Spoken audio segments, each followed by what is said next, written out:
Hi ಎಲ್ಲ ನಮಸ್ಕಾರ. ನಾನು ನಿಮ್ಮ ಪ್ರೀತಿಯ ಸುನೀತಾ ಪವನ್. ಎಲ್ಲರೂ ಹೇಗಿದ್ದೀರಾ? ಅಯ್ಯೋ ಎಲ್ಲರೂ ಚೆನ್ನಾಗಿದ್ದೀರಾ ಅಂತ ಅಂದ್ಕೊಂಡು ಇವತ್ತಿನ ಆಸೆ ಸೀರಿಯಲ್ ಸಂಚಿಕೆನ ಸ್ಟಾರ್ಟ್ ಮಾಡ್ತಾ ಇದ್ದೀನಿ. ಅದಕ್ಕೂ ಮುಂಚೆ ನನ್ನ ಚಾನಲ್ನ ಇನ್ನು ಯಾರೆಲ್ಲ ಸಬ್ಸ್ಕ್ರೈಬ್ ಮಾಡ್ಕೊಂಡಿಲ್ವೋ ಸಬ್ಸ್ಕ್ರೈಬ್ ಮಾಡಿಕೊಂಡು ಹಾಗೆ ಸಪೋರ್ಟ್ ಮಾಡಿ. ಒಂದು 4-5 ದಿನ ಆಯಿತು ಅನಿಸುತ್ತೆ ವಿಡಿಯೋನೇ ಹಾಕೋಕ್ಕಾಗಿರಲಿಲ್ಲ. ಸ್ವಲ್ಪ ವರಮಹಾಲಕ್ಷ್ಮಿ ಹಬ್ಬ ಮಾಡೋದ್ರಿಂದ ಸ್ವಲ್ಪ ಬ್ಯುಸಿ ಶಾಪಲ್ಲೂ ಮತ್ತು ಮನೆ ಕೆಲಸ ಎಲ್ಲ ನಾನೇ ಮಾಡ್ಕೊಳ್ಳೋದ್ರಿಂದ ಸ್ವಲ್ಪ ಕಷ್ಟ ಆಗಿತ್ತು ಅಂತಲೇ ಹೇಳ್ಬೋದು. ಹಾಗಾಗಿ ಯಾವುದೇ ಸೀರಿಯಲ್ನ ಹಾಕಿರಲಿಲ್ಲ, ದಯವಿಟ್ಟು ಕ್ಷಮೆ ಇರಲಿ. ಇವತ್ತು ನಾನು ಸ್ಟಾರ್ಟ್ ಮಾಡ್ತಾಯಿದ್ದೀನಿ, ಅದು ಸಂಜೆ ಹಾಕ್ತಾಯಿದ್ದೀನಿ ಈಗ ಜಸ್ಟು. ಇನ್ನು ಇಲ್ಲಿ ರವಿ ತುಂಬ ಟೆನ್ಷನಿಂದ ಒಂದು ವರ್ಷದ್ದು ವಾರ್ಷಿಕೋತ್ಸವ ಇರುತ್ತೆ, ಅಂದರೆ ವೆಡ್ಡಿಂಗ್ ಆ್ಯನಿವರ್ಸರಿ ಇರುತ್ತೆ. ಅದರಲ್ಲಿ ಇವಾಗ ಅವರಪ್ಪ ಮಾತಾಡ್ತಾ ಇದ್ದಾರೆ. ದಯವಿಟ್ಟು ಎಲ್ಲ ಬಂದಿರೋರಿಗೆಲ್ಲ ಥ್ಯಾಂಕ್ಸಪ್ಪ, ನನ್ನ ಮಗ ಸೊಸೆ ಇಬ್ಬರು ವೆಡ್ಡಿಂಗ್ ಆ್ಯನಿವರ್ಸರಿ ಮಾಡ್ಕೊತಾ ಇದ್ದಾರೆ ಅಂತ ಹೇಳಿ ಮಾತಾಡ್ತಾ ಇರ್ತಾರೆ. ಮತ್ತು ಕಸ್ತೂರಿಯವರು ಶಾಂತಿಯವರು ತುಂಬ ಚೆನ್ನಾಗಿ ಡ್ಯಾನ್ಸ್ ಮಾಡಿರ್ತಾರೆ, ಅದನ್ನು ಹೊಗಳ್ತಾ ಇರ್ತಾರೆ ಅನ್ನೋಂಥವ್ರು. ಎಲ್ಲರೂ ಒನ್ಸ್ ಮೋರ್ ಅಂತ ಕೂಗ್ತಾ ಇರ್ತಾರೆ. ಮತ್ತು ಶಾಂತಿನೂ ಕಸ್ತೂರಿ ಇಬ್ಬರು ಹೋಗಿ ಡ್ಯಾನ್ಸ್ನ ಶುರು ಮಾಡ್ಕೊತಾರೆ. ತುಂಬ ಖುಷಿಯಿಂದ ಡ್ಯಾನ್ಸ್ನ ಸಖತ್ ಭರತನಾಟ್ಯ ಮಾಡ್ತಾ ಇರ್ತಾರೆ. ಅವರೆಲ್ಲ ಅದೇ ಕ್ಲಾಸಲ್ಲಿ ಬಿಟ್ಟಿರೋ ಶಾಂತಿ. ಹಾಗಾಗಿ ಇಲ್ಲಿ ಮಾತ್ರ ಇವ್ರ ಅಪ್ಪ ಅಮ್ಮನಿಗೆ ಇವ್ರಿಗೇನು ಅನ್ಸೋದಿಲ್ವಾ, ಹೋಗಿ ಸ್ಟೇಜ್ ಮೇಲೆ ನೀನ್ಯಾಕೆ ಕುಣ್ದೆ ಅವ್ರ ಜೊತೆಗೆ ಅಂದಾಗ ಶ್ರುತಿಯವ್ರ ಅಮ್ಮ ಇದ್ಕೊಂಡು, ರೀ ನಾನು ಚಿಕ್ಕ ವಯಸ್ಸಿಂದ ಕುಣಿತಿದ್ದೆ ನನಗೆ ತುಂಬ ಆಸೆ ಇತ್ತು, ಹಾಗಾಗಿ ಒಂದು ಸರಿ ನಾನು ಅವ್ರ ಜೊತೆಗೆ ಶೇರ್ ಮಾಡ್ಕೋಣ ಅಂತ ಹೋಗಿ ಡ್ಯಾನ್ಸ್ ಮಾಡಿದೆ ಅಂತ ಹೇಳ್ಬಿಟ್ಟು ಹೇಳ್ತಾರೆ. ಹಾಗಂದ್ಬಿಟ್ಟು ಅಪ್ಪ ಅಮ್ಮನಿಗೆ ಶ್ರುತಿ ಬಂದಿರಲ್ವಲ್ಲ, ತುಂಬ ಡೌಟ್ ಇರುತ್ತೆ. ರವಿನ ಪದೇ ಹೋಗಿ ಕೇಳ್ತಾ ಇರ್ತಾರೆ, ನನ್ನ ಮಗಳಲ್ಲಿ ಜಗಳ ಆಡಿದ್ದೀರಾ, ಏನಾದರೂ ಸಿಟ್ಟು ಬಂದಿದೆಯಾ ಅವಳಿಗೆ, ಏನಾದರೂ ಬೇಜಾರು ಮಾಡ್ಕೊಂಡು ಹೊರಟೋಗಿದ್ದಾಳ ಅಂದಾಗ ರವಿ ಇದ್ಕೊಂಡು, ಇಲ್ಲಮ್ಮವ ಯಾವುದೋ ಒಂದು ಡಬ್ಬಿಂಗ್ ಇತ್ತಂತೆ, ಮಾಡೋದು ಎಮರ್ಜೆನ್ಸಿ ಇತ್ತಂತೆ, ಅದನ್ನು ಮಾಡಿಬಿಟ್ಟು ಬರ್ತೀನಿ ರವಿ, ನೀನು ಹೊರಡು ಅಂತ ಹೇಳಿ ನನ್ನ ಕಳಿಸಿದ್ದಾರೆ ಅಂತ ರವಿ ಸುಳ್ಳು ಹೇಳ್ತಾನೆ. ಅಂದರೆ ಅವಳು ಜಗಳ ಆಡ್ಕೊಂಡು ಮುನ್ಸ್ಕೊಂಡು ಹೊರಟೋಗಿರ್ತಾಳೆ. ಹಾಗಾಗಿ ಆದರೂ ಇವ್ರ ಅಪ್ಪ ಅಮ್ಮನಿಗೆ ತುಂಬ ಡೌಟು. ಇಲ್ಲ, ಏನೋ ನಡೆದಿದೆ, ಇವ್ರು ಹೇಳ್ತಾ ಇಲ್ಲ, ನನಗೆ ತುಂಬ ಸಮಸ್ಯೆ ಆಗಿದೆ ಅಂತ ಅನ್ನಿಸ್ತಿದೆ, ನನ್ನ ಮಗಳು ಮತ್ತೆ ಕೋಫಿಷ್ಟಿ, ಅವಳು ಎಲ್ಲ ಮುಗಿಯೋವರೆಗೂ ಫಂಕ್ಷನ್ಗೆ ಬಂದಿಲ್ಲ ಅಂದರೆ ಏನು ಮಾಡೋದು ಅಂತ ತುಂಬ ಬೇಜಾರು ಮಾಡ್ಕೊಂಡಿರ್ತಾರೆ. ಮತ್ತು ಇಲ್ಲಿ ಸೂರ್ಯನೂ ಮೀನಾ ಇಲ್ಲಿ ಶ್ರುತಿ ಬಂದಿರ್ತಾಳೆ. ಏನಕ್ಕೆ ಬಂದಿರ್ತಾಳೆ, ನನ್ನ ರವಿಗೆ ಡೈವರ್ಸ್ ಕೊಡ್ತೀನಿ ಅಂತ ಬಂದಿರ್ತಾಳೆ. ಆವಾಗ ವಾಯ್ಸ್ ಓವರ್ ಕೂಡ ಹತ್ರ ಹೋಗಿರ್ತಾರೆ ಮೀನನ್ನು ಸೂರ್ಯ, ಅಲ್ಲಿರಲ್ಲ ಈ ಅಡ್ರೆಸ್ ಹೇಳಿರ್ತಾರೆ. ಕರೆಕ್ಟಾಗಿ ಇಲ್ಲಿ ಅಡ್ರೆಸ್ಸಿಗೆ ಬಂದಿರ್ತಾರೆ. ಯಾಕೆ ಶ್ರುತಿ ಈ ರೀತಿ ಮಾಡಿದೆ ನೀನು, ಅಲ್ಲಿ ರವಿ ಎಲ್ಲರೂ ಫಂಕ್ಷನಲ್ಲಿ ಕಾಯ್ತಾ ಇದ್ದಾರೆ, ನೀನು ನೋಡಿದ್ರೆ ಈ ರೀತಿ ಕೋಪ ಮಾಡ್ಕೊಂಡು ಬಂದಿದ್ದೀಯಲ್ಲ ಅಂದಾಗ, ಇಲ್ಲ ಮೀನವರೇ, ನಾನು ರವಿಗೆ ಡೈವರ್ಸ್ ಕೊಡಬೇಕಂತ ಅಂದ್ಕೊಂಡಿದ್ದೀನಿ ಅಂತ ಹೇಳ್ತಾಳೆ ಅವಳು. ನಾನು 1 ಗಂಟೆ ಕಾಯ್ತಾ ಇದ್ದೀನಿ, ಇಲ್ಲಿ ದೊಡ್ಡ ಲಾಯರ್ ಅಂತೆ, 100-150 ಜನಕ್ಕೆ ಡೈವರ್ಸ್ ಕೊಡಿಸಿದಾರಂತೆ, ಹಾಗಾಗಿ ಒಳ್ಳೆ ಲಾಯರ್ ಅಂತ ಹೇಳಿದರು, ಹಾಗೆ ಡೈವರ್ಸ್ ತೊಗೊಳ್ಳೋಣ ಅಂತ ಬಂದೆ ನಾನು ಅಂತ ಅಂದಾಗ, ಇಲ್ಲಿ ಮೇನೆ ಎದ್ಕೊಂಡು, ಬೇಡ ಶ್ರುತಿ ಅದೆಲ್ಲ ಸರಿ ಹೋಗಲ್ಲ ಅಂದಾಗ ಸೂರ್ಯನೂ ಹಾಗೆ ಹೇಳ್ತಾನೆ, ಈ ರೀತಿಯೆಲ್ಲ ಮಾತಾಡಬಾರ್ದು ಶ್ರುತಿ ನೀನು, ಅಲ್ಲ ನಿನ್ನ ಮೇಲೆ ಎಷ್ಟು ಜೀವ ಇಟ್ಕೊಂಡಿದ್ದಾನೆ ಗೊತ್ತಾ ರವಿ, ಅವನೆಷ್ಟು ಆಸೆ ಕನಸುಗಳು ಇಟ್ಕೊಂಡಿದ್ದಾನೆ ಗೊತ್ತಾ, ನೀನು ದೊಡ್ಡ ಶ್ರೀಮಂತರ ಮಗಳು, ಆದರೆ ನಿನ್ನ ರಾಣಿ ಥರ ನೋಡ್ಕೊಳ್ಬೇಕು ಅನ್ನೋ ಆಸೆ ಇರುತ್ತೆ ಅವನಿಗೆ, ಒಂದು ರೆಸ್ಟೋರೆಂಟ್ ಓಪನ್ ಮಾಡ್ಬೇಕನ್ನೋ ಆಸೆ ಇರುತ್ತೆ, ನೀನು ನೋಡಿದ್ರೆ ಡೈವರ್ಸ್ ಕೊಡ್ತೀನಿ ಅಂತ ಹೇಳ್ತಾ ಇದೀಯ ಅಂತ ನಗ್ತಾ ಇರ್ತಾರೆ. ಯಾಕೆ ಈ ರೀತಿ ನಗ್ತಾ ಇದ್ದೀರ ಅಂದಾಗ, ನಾವು ನಗೋದು ಯಾಕೆ ಅಂತ ಮತ್ತೆ ಹೇಳ್ತೀವಿ, ನೀನು ಫಸ್ಟ್ ಇವಾಗ ಹೋಗೋಣ ಫಂಕ್ಷನ್ ಹತ್ರ ಅಂತೇಳಿ ಕರೀತಾರೆ.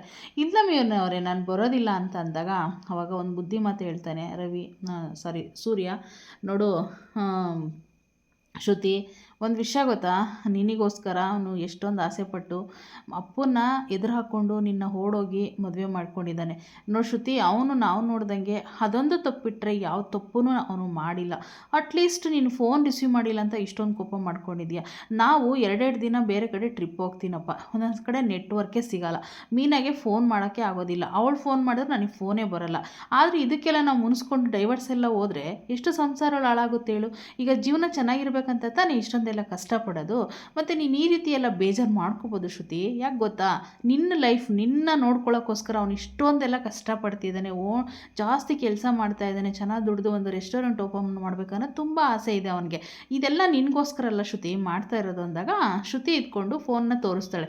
ನೋಡಿ 12 ಮಿಸ್ ಕಾಲ್, 12 ಫೋನ್ ಮಾಡಿದ್ದೀನಿ, ಒಂದು 10 ವಾಯ್ಸ್ ಓವರ್ ಕಳಿಸಿದ್ದೀನಿ, ಒಂದು ಸ್ವಲ್ಪ ಮೆಸೇಜಸ್ ಹಾಕ್ಸಿದ್ದೀನಿ, ಎಷ್ಟೊಂದೆಲ್ಲ ನಾರ್ಮಲ್ ಮೆಸೇಜು ವಾಟ್ಸಪ್ ಮೆಸೇಜ್ ಎಲ್ಲ ಹಾಕಿದ್ದೀನಿ, ಯಾವುದಕ್ಕೂ ರಿಪ್ಲೈನೇ ಮಾಡಿಲ್ಲ ಅಂದಾಗ, ಹೌದು ನೀನು ಹೇಳೋದು ಕರೆಕ್ಟಾಗಿ ಇದೆ, ಏನಂತಂದರೆ ಅವನಿಗೂ ಯಾವ ಪರಿಸ್ಥಿತಿಲಿ ಇರ್ತಾನೋ ಗೊತ್ತಿಲ್ವಲ್ಲ ಅಂದಾಗ, ನಾನೇ ಆಫೀಸ್ ಹತ್ರ ಹೋಗಿದ್ದೀನಿ, ಅವ್ನ ಹೋಟ್ಲ ಹತ್ರ ಹೋದಾಗ ಅವ್ನು ಬೇರೆಯವ್ರಿಗೆ ಊಟ ಬಡಿಸ್ತಾ ಇದ್ದಾನೆ, ನಮ್ದು ಇವತ್ತು ವೆಡ್ಡಿಂಗ್ ಆ್ಯನಿವರ್ಸರಿ ಅಲ್ವಾ, ಬೇಗ ಹೋಗೋಣ ಅಂತೇಳಿ ಅನಿಸ್ತಾ ಇಲ್ವಾ ಸೂರ್ಯ ಅವರೇ, ಈ ರೀತಿ ಮಾಡ್ತಾನೆ ನಿನ್ನ ತಮ್ಮ ಅಂತ ಹೇಳ್ಬಿಟ್ಟು ಹೇಳ್ತಾರೆ. ಬೇಡಮ್ಮ, ಇದೆಲ್ಲ ಹಠ ಒಳ್ಳೇದಲ್ಲ, ಅಲ್ಲಿ ತುಂಬ ಟೆನ್ಷನಿಂದ ಕಾಯ್ತಾ ಇದ್ದಾನೆ, ಹೋಗೋಣ ಬಾ ಅಂತೇಳಿ ಇದು ಮಾಡ್ತಾನೆ. ನಾನು ಈ ಆ್ಯಂಗಲಲ್ಲಿ ಯೋಚನೆ ಮಾಡಿಲ್ಲ ಅಂತ ಶ್ರುತಿಗೆ ಅರಿವಾಗ್ಬಿಟ್ಟು ಅವಳು ಕೂಡ ಬರ್ತಾಳೆ. ಆದರೆ ಇಲ್ಲಿ ರಂಗನಾಥ್ ಅವ್ರು ಕೂಡ ಡೌಟ್ ಸ್ಟಾರ್ಟ್ ಆಗಿರುತ್ತೆ. "ಹೇ ಹೇಳೋ, ಯಾಕೋ ಶ್ರುತಿ ಎಲ್ಲೋ ಹೋಗಿದ್ದಾಳಂದರೆ?" "ಇಲ್ಲ ಅಪ್ಪ, ಡಬ್ಬಿಂಗ್ ಮಾಡೋಕ್ಕೆ ಹೋಗಿದ್ದಾಳೆ, ನೀನು ಟೆನ್ಷನ್ ಮಾಡ್ಕೋಬೇಡಪ್ಪ" ಅಂತ ಹೇಳ್ತಾರೆ. ಇಲ್ಲಿ ಒಂದು ಕಡೆ ಶಾಂತಿ ಇದ್ಕೊಂಡು ಇವಳನ್ನ ರೋಹಿಣಿನ ಕರೆದುಬಿಟ್ಟು, "ಅಲ್ಲ ಕಡೆ, ಈ ಶ್ರುತಿ ಎಲ್ಲೇ ಹೋದ್ಲು?" ಅಂದಾಗ, "ಅತ್ತೆ ನನಗೂ ಗೊತ್ತಿಲ್ಲ ಅತ್ತೆ, ಏನೋ ಡಬ್ಬಿಂಗ್ ಇದೆ ಅಂತೇಳಿ ಹೊರಟಿದ್ದಾಳೆ, ಆದರೆ ಇಷ್ಟೊತ್ತಾದರೂ ಬಂದೇ ಇಲ್ಲ. ಇವರಿಬ್ಬರ ಮಧ್ಯದಲ್ಲಿ ಏನಾದ್ರು ಜಗಳ ನಡೆದಿದೆಯಾ ಅಂತ ಇದು ಮಾಡ್ತಿರ್ತಾರೆ. ಗೊತ್ತಿಲ್ಲ ಅತ್ತೆ" ಅಂತೇಳಿ ರೋಹಿಣಿ ಹೇಳ್ತಾಳೆ. "ಸರಿ ಹೋಗಿ ಕೂತ್ಕೋ" ಅಂತೇಳಿ ಹೇಳ್ತಾರೆ. ಆದರೆ ಇಲ್ಲಿ ಚರ್ಚೆ ಮಾಡ್ಬೇಕಾದಾಗ ಮತ್ತೆ ಶ್ರುತಿ ಅಪ್ಪನೂ ಅಮ್ಮ ಬಂದ್ಬಿಟ್ಟು, "ರವಿ ಯಾಕಪ್ಪ ನನ್ನ ಮಗಳು ಎಲ್ಲೋದ್ಲೋ, ಇನ್ನೂ ಬಂದಿಲ್ವಲ್ಲೋ, 2 ಅವರಿಂದ ಕಾಯ್ತಾ ಇದ್ದೀವಿ, ಎಲ್ಲೋದ್ಲೋ, ಏನಾದ್ರು ಜಗಳ ಆಡ್ಕೊಂಡಿದ್ರೆ ಹೇಳ್ರು" ಅಂತೇಳಿ ಕೇಳ್ತಾರೆ. "ಇಲ್ಲ ಅತ್ತೆ, ಯಾವ ಜಗಳನೂ ಆಡ್ಕೊಂಡಿಲ್ಲ, ಅವಳಿಗೆ ಒಂದು ತುಂಬ ಅರ್ಜೆಂಟ್ ಇತ್ತು ಒಂದು ಡಬ್ಬಿಂಗ್ ಕೊಡೋದು, ಅದಕ್ಕೋಸ್ಕರ ಓದ್ಲು, ಬಂದೇ ಬರ್ತಾಳೆ" ಅಂತ ಹೇಳ್ತಾರೆ. ಆದರೆ ಇಲ್ಲಿ ಶ್ರುತಿಯರಮ್ಮ ಮಾತ್ರ ಪದೇ ಪದೇ ಕೇಳ್ತಲೇ ಇರ್ತಾರೆ, "ನೀನೇನೋ ಮುಚ್ಚಿಡ್ತಾ ಇದ್ದೀಯ, ಏನೋ ಮುಚ್ಚಿಡ್ತಿದ್ದೀಯ" ಅಂತ. ಹಂಗೆ ಮಾತಾಡ್ಕೊಂಡಿರ್ಬೇಕಾದಾಗ ಇಲ್ಲಿ ಚೇತು ಇರ್ತಾನಲ್ವಾ, "ನೋಡಿ ಶ್ರುತಿ ಅವ್ರು ಬಂದರು" ಅಂತೇಳಿ ಹೇಳಿದಾಗ ಶ್ರುತಿ ತುಂಬ ಚೆನ್ನಾಗಿ ಗೊಂಬೆ ಥರ ರೆಡಿಯಾಗಿ ಬರ್ತಾಳೆ. ಆವಾಗ ಅವ್ರ ಅಪ್ಪ ಅಮ್ಮ ಅತ್ತೆ ಎಲ್ಲರೂ ನೋಡಿ ತುಂಬ ಖುಷಿ ಪಡ್ತಾರೆ. ರವಿ ಅಂತೂ ಅಲ್ಲೇ ಬಿದ್ದೋಗ್ಬಿಡ್ತಾನೆ, ಅಷ್ಟು ಶಾಕ್ ಆಗಿಬಿಡುತ್ತೆ ಅವಳು ನೋಡಿ, ಅಷ್ಟು ಖುಷಿಯಾಗೆ ರೆಡಿಯಾಗಿ ಬಂದಿರ್ತಾಳೆ. ಬಂದ್ಬಿಟ್ಟು, "ಎಲ್ಲೋಗಿದ್ದಮ್ಮ ಶ್ರುತಿ ಇಷ್ಟೊತ್ತು?" ಅಂದಾಗ, "ಅಮ್ಮ ಒಂದು ಕಾಸ್ಟ್ಯೂಮ್ಗೆ ಡ್ರೆಸ್ನ ಆರ್ಡರ್ ಕೊಟ್ಟಿದ್ದೆ, ಅದು ತುಂಬ ಲೇಟ್ ಆಯ್ತಮ್ಮ, ಅದನ್ನೆಲ್ಲ ಈಸ್ಕೊಂಡು ಬರೋಕ್ಕೆ ಇಷ್ಟೊತ್ತಾಯಿತು" ಅಂತೇಳಿ ಸುಳ್ಳು ಹೇಳ್ತಾಳೆ. "ನೀನೇನು ಟೆನ್ಷನ್ ಮಾಡ್ಕೊಬೇಡ, ಸ್ವಲ್ಪ ಕಾಸ್ಟ್ಯೂಮಿಂದನೇ ಇಷ್ಟೊಂದು ಲೇಟ್ ಆಗಿದ್ದು" ಅಂತೇಳ್ಬಿಟ್ಟು ಶ್ರುತಿ ಅರ್ಥ ಮಾಡಿಸ್ತಾಳೆ ಎಲ್ಲರಿಗೂ ಕೂಡ. ಆದರೆ ರವಿ ಶ್ರುತಿ ಮುಖ ನೋಡಿಕೊಂಡು ಮಾತಾಡ್ಬೇಕೋ ಬೇಡವೋ, ಮಾತಾಡೋಕ್ಕೋ ಬೇಡೋ ಅಂತೇಳಿ ಇದೇ ರೀತಿ ಇರ್ತಾರೆ. ಈ ರೀತಿ ಇದ್ದಾಗ ಇನ್ನು ಶ್ರುತಿ ಮಾತಾಡಿಸ್ಬೇಕಂತ ಅವಳಿಗೂ ಕೂಡ ಅನ್ನಿಸ್ತಾ ಇರುತ್ತೆ, ಆದರೂ ಮುಖ ನೋಡ್ಕೋತಾ ಇರ್ತಾರೆ. ಆದರೆ ಇಲ್ಲಿ ಮೀನಾ ಮತ್ತು ಸೂರ್ಯ ಅವರಿಬ್ಬರನ್ನ ಒಂದು ಮಾಡಿ ಆಚೆ ಹೋಗ್ತಾರೆ. ಇಲ್ಲಿಗೆ ಎಲ್ಲರೂ ಬಂದುಬಿಟ್ಟು ಇವರಿಬ್ಬರು ಒಬ್ರೊಬ್ರು ಮುಖ ನೋಡ್ಕೊತಾ ಇರಬೇಕಾದಾಗ ರೋಹಿಣಿ ಬಂದು ಇವರಿಬ್ಬರನ್ನ ರೊಮ್ಯಾನ್ಸ್ ಮಾಡೋದು ನೋಡಿ, ರೊಮ್ಯಾನ್ಸು ಸಾಕು, ರೊಮ್ಯಾನ್ಸ್ ಮಾಡಿದಂಥ ಕೈ ಹಿಂಗೆ ಅಡ್ಡ ಎಳಿತಾಳೆ, ಅವ ನಗಾಡ್ತಾರೆ ಇಬ್ಬರೂ. ಆಗ ಇಬ್ಬರು ಬಂದುಬಿಟ್ಟು 1 ವರ್ಷದ್ದು ವೆಡ್ಡಿಂಗ್ ಆ್ಯನಿವರ್ಸರಿನ ಕೇಕ್ನ ಕಟ್ ಮಾಡಿಬಿಟ್ಟು ಒಬ್ರಿಗೊಬ್ರು ತಿನ್ಕೊಳ್ತಾರೆ. ಅವ್ರ ಅಪ್ಪು ತಿನ್ನಿಸ್ತಾರೆ, ಆಮೇಲೆ ಶ್ರುತಿಗೆ ಎಲ್ರಿಗೂ ಒಬ್ಬೊಬ್ರಿಗೆ ಅವ್ರವ್ರಿಗೆ ಕೇಕ್ ಕಟ್ ಮಾಡಿಕೊಂಡು ತಿನ್ನಿಸ್ಬಿಟ್ಟು ಹಗ್ ಮಾಡ್ತಾರೆ. ಹಗ್ ಮಾಡಿಕೊಂಡು ಇಬ್ಬರು ಒಂದಾಗ್ತಾರೆ. ಜಗಳ ಆಡಿರೋರು ಒಂದಾಗ್ಬಿಡ್ತಾರೆ. ಒಂದಾದ ತಕ್ಷಣ ಒಬ್ರಿಗೊಬ್ರು ಹೊಗಳ್ಕೋಬೇಕು ಮತ್ತು ಮನೆಯನ್ನೆಲ್ಲ ಪರಿಚಯ ಮಾಡಿಸ್ಬೇಕಲ್ವ. ಹಾಗಾಗಿ ಇನ್ನು ರವಿ ಇದ್ಕೊಂಡು ಮೈಕ್ ತೊಗೊಂಡು ಮಾತಾಡ್ತಾನೆ. ತುಂಬ ಬೇಜಾರು ಮಾಡ್ಕೋಬೇಡಿ, 1-2 ಅವರ್ ಲೇಟ್ ಆಯಿತು, ಏಕೆಂದರೆ ಕಾಸ್ಟ್ಯೂಮ್ದು ಸ್ವಲ್ಪ ಕೆಲಸ ಇತ್ತು, ಹಾಗಾಗಿ ಸ್ವಲ್ಪ ಲೇಟ್ ಆಗಿದೆ ಅಂತ ಹೇಳ್ತಾನೆ. "ನಾವು ಲವ್ ಮ್ಯಾರೇಜ್ ಆಗಿದ್ದರೂ ಕೂಡ ಎಷ್ಟು ಚೆನ್ನಾಗಿ ಅನ್ಯೋನ್ಯತೆಯಲ್ಲಿದ್ದೀವಿ ಗೊತ್ತಾ, ನಾವು ಜಗಳಾಡ್ದಿಲ್ದರೇನು ಯಾರೂ ಇಲ್ಲ, ಜಗಳಾಡೋರು ಎಲ್ಲರೂ ಇರೋದು ಈ ಪ್ರಪಂಚದಲ್ಲಿ, ಆದರೂ ಕೂಡ ಒಂದಾಗಿ ಬದುಕ್ತಾ ಇದ್ದೀವಿ. ಆದರೆ ಇಂಥ ಬಂಗಾರನ ಪಡೆಯೋಕ್ಕೆ ನಾನು ಎಷ್ಟು ಪುಣ್ಯ ಮಾಡಿದ್ದೀನೋ" ಅಂಥೇಳಿ ರವಿ ಹೊಗಳ್ತಾ ಇರ್ತಾನೆ ಶ್ರುತಿಗೆ. ಆಮೇಲೆ, "ನನಗೆ ಇದಕ್ಕೆಲ್ಲ ಕಾರಣ ನಮ್ಮ ಅತ್ತಿಗೆ, ನಮ್ಮ ಅಣ್ಣ" ಅಂಥೇಳಿ ಅವ್ರನ್ನ ಇಬ್ಬರನ್ನೂ ಕೂಡ ಹೇಳ್ತಾರೆ. ಒಬ್ರಿಗೊಬ್ರು ಮಾತಾಡಿಕೊಂಡು ತುಂಬ ಖುಷಿಯಾಗಿಬಿಡ್ತಾರೆ. ಇಲ್ಲಿ ಸೂರ್ಯ ಮಾತ್ರ ಮೀನಾ ಹತ್ರ, "ಏನಾದ್ರು ನಾನು ಸ್ವಲ್ಪ ಹೊತ್ತು ಬಿಟ್ಟಿದ್ರೆ ಡೈವರ್ಸೇ ಆಗೋಗ್ಬಿಡೋದು, ಈಗ ನೋಡಿ ಎಷ್ಟು ಖುಷಿಯಿಂದ ಮಾತಾಡ್ತಿದ್ದಾರೆ" ಅಂತ ಹೇಳ್ತಾ ಇರ್ತಾನೆ. ಮೀನು ಇದ್ಕೊಂಡು, "ಏನು ಮಾತಾಡ್ತೀರಿ, ಸುಮ್ಮನಿರಿ ನೀವು" ಅಂತ ಹೇಳ್ಬಿಟ್ಟು ಬೈತಾರೆ. ಆಗ ಇಲ್ಲಿ ಒಬ್ರಿಗೊಬ್ರು ಮಾತಾಡಿಕೊಂಡು ಮತ್ತೆ ಶ್ರುತಿ ಮೈಕ್ ಇಸ್ಕೊತಾಳೆ. ಮೈಕ್ ಇಸ್ಕೊಂಡು, "ನನಗೆ ಒಬ್ಬಳು ನಮ್ಮ ಅಕ್ಕ ಇದ್ದಾಳೆ, ನನಗೆ ಸ್ವಂತ ಅಕ್ಕ ಇದ್ದಿದ್ರು ಕೂಡ ನನಗೆ ಈ ರೀತಿ ನೋಡ್ಕೋತಿದ್ರಿಲ್ಲ ಗೊತ್ತಿಲ್ಲ ನನಗೆ, ಅಷ್ಟು ಚೆನ್ನಾಗಿ ಪ್ರೀತಿ ಕೊಡ್ತಾಳೆ. ಹಾಗೆಯೇ ಸೂರ್ಯ ಅವರು ಅಷ್ಟೇ, ಫಸ್ಟು ಹೊರಟಂತ ಅನ್ನಿಸ್ತು, ಆದರೆ ಇವಾಗ ತುಂಬ ಚೆನ್ನಾಗಿ ಅರ್ಥ ಮಾಡ್ಕೊಂಡಿದ್ದೀನಿ ಅವ್ರನ್ನ ಕೂಡ, ಅವರು ತುಂಬ ಒಳ್ಳೆಯವರು" ಅಂತ ಹೇಳ್ಬಿಟ್ಟು ಹೇಳ್ತಾಳೆ. ಹಾಗೆ ನಮ್ಮ ಮಾವ ನನ್ನ ತಂದೆ ಇದ್ದಾಗೆ, ಎಷ್ಟು ಚೆನ್ನಾಗಿ ಮಾತಾಡಿಸ್ತಾರೆ, ಎಷ್ಟು ಖುಷಿಯಿಂದ ಮಾತಾಡಿಸ್ತಾರೆ ಗೊತ್ತಾ ಅಂತೇಳಿ ಕೂಡ ಪರಿಚಯ ಮಾಡಿಸ್ತಾಳೆ. ಎಲ್ಲರೂ ಕೂಡ ಅವ್ರ ಅತ್ತೆನೂ ಪರಿಚಯ ಮಾಡಿಸ್ತಾಳೆ.